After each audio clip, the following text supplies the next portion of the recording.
Hello students, you are class 7. Today we shall read about the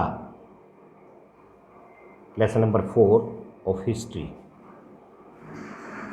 The name of this lesson is Tughlaq dynasty and its time was 1320 to 1412. Ghiyasuddin Tughlaq was the first ruler of Tughlaq dynasty.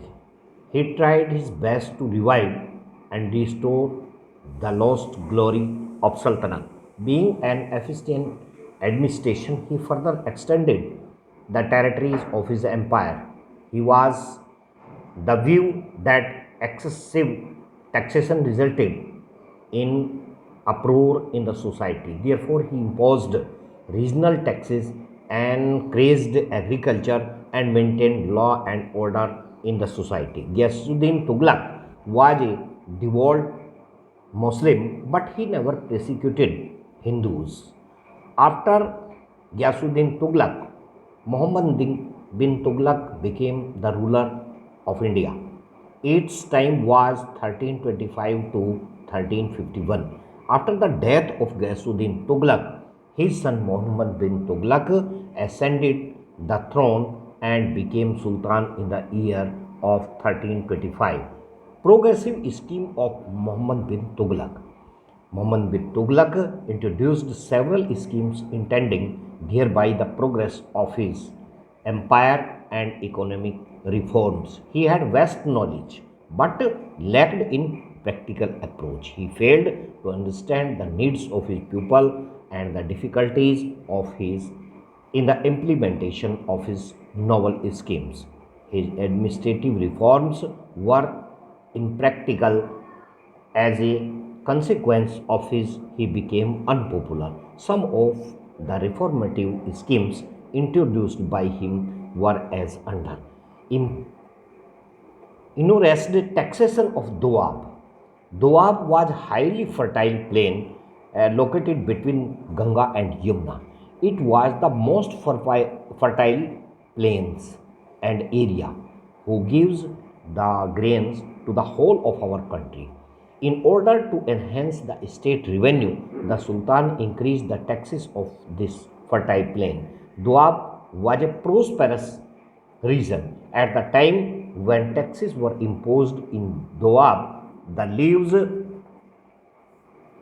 of the people had already become difficult owing to famine. Due to the fear of Sultan, his revenue officers did not intimate him of the adversities being faced by the people of Doan and continued charging high taxes. This terrible famine had reduced the farmers facing under poverty, feeling aggrieved, they denied paying taxes anymore and collectively stood in opposition. When the Sultan came to know the reality, he introduced some relief works for farmers like arrangement of loans and seeds, etc. However, it proved to be a delayed step. Thus, the scheme of Sultan of enhancement of taxes turned out to be a failure. It was the administration of Muhammad bin Tughlaq, shifting of capital. The empire of Muhammad bin Tughlaq covered Doab, Punjab, Lahore, Sindh, and the ports of Gujarat in the north and Bengal in the east. The central part of his kingdom included the region like Mahoba, Malwa, Ujjain, and Dhar. The Deccan also formed the part of his kingdom. There was always the fear of the invention of Mughals over Delhi, causing it very difficulty for him to manage the administration over southern areas of his empire. Devgiri was situated in the middle, having almost similar distance from all the important cities of his empire. Taking into account to all these factors, he took the decision of shifting his capital from Delhi to Devgiri. Devgiri was renamed as Dultabad. He directed all the inhabitants of Delhi to shift to Daulatabad and made all the possible arrangements to facilitate their journey.